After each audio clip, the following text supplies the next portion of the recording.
breaking news today. Please subscribe and then check notification box to get all breaking news alerts. From Alabama. She's gone. After 1 week. Americans are catching the influenza virus, also known as the flu, to a significantly greater degree than normal.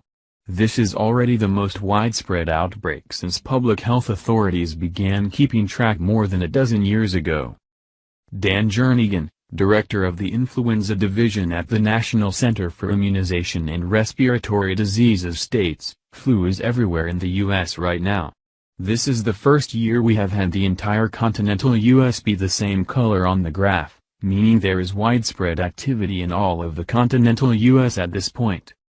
As a result, it is no surprise that such a rampant illness is taking the lives of some, targeting the very young, the very weak, the very old, and sometimes some in between."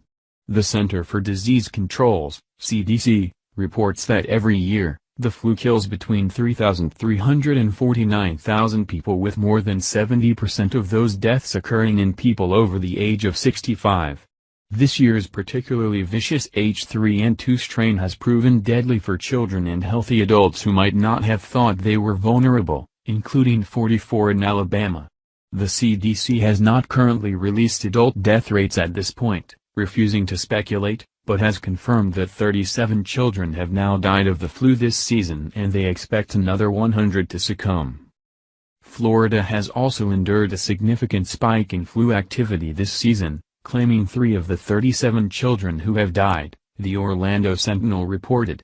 In its weekly flu report, the Florida Department of Health listed 52 flu outbreaks in nursing homes and long-term care facilities last week.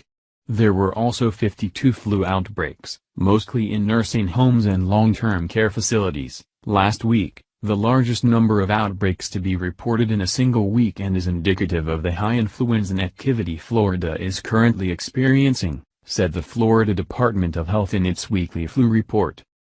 An Alabama bride-to-be fell victim to the virus, and now her family is planning a funeral instead of a wedding.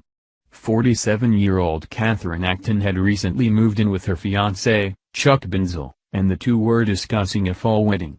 Acton, a real estate agent from Shelby County, is now among the latest casualties this week as the flu continues to rampage across the United States from coast to coast. It was Binzel that found Acton at their home on Wednesday. Binzel stated, "You can't describe the loss, the hole that you feel, the utter lack of direction." The mother of 2 died just a week after her diagnosis, succumbing to the illness less than 24 hours after texting her personal trainer Bree Walker to say she was scared, vomiting, and in so much pain all over. Walker describes Acton as the picture of health, and had the body of a fitness model. Walker worked out with Acton approximately 2 to 3 times a week, stating, "She always talked about Chuck. She was happy. He was her person, as she would say. She loved him and her boys, Ethan Abraham, age 21, and G.T. Abraham, age 19." Fox News reports. The U.S. Centers for Disease Control and Prevention, CDC, warned that in this particularly deadly flu season, as many as 56,000 adults and children could die if proper safety precautions are not taken.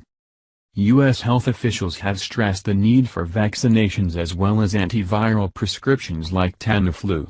Children, pregnant women, older people have a particularly higher risk of developing complications from the flu. Peak flu activity in the U.S. usually occurs around February, so many experts say the worst is yet to come. However, it is difficult to track exact numbers because only a certain percentage of people with flu symptoms go to the hospital for testing.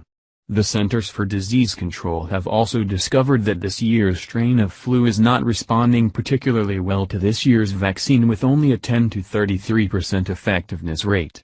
Every year the flu kills some, but this year seems to be significantly higher, with the highly treatment-resistant and aggressive flu surpassing epidemic proportions in the United States. If the flu virus moves into the lungs, it can cause pneumonia, a potentially fatal lung infection. Acton's visitation and funeral are scheduled for Sunday at Curry Jefferson Funeral Home. In Acton's home of Shelby County, 8 people have died after developing flu-related symptoms this season.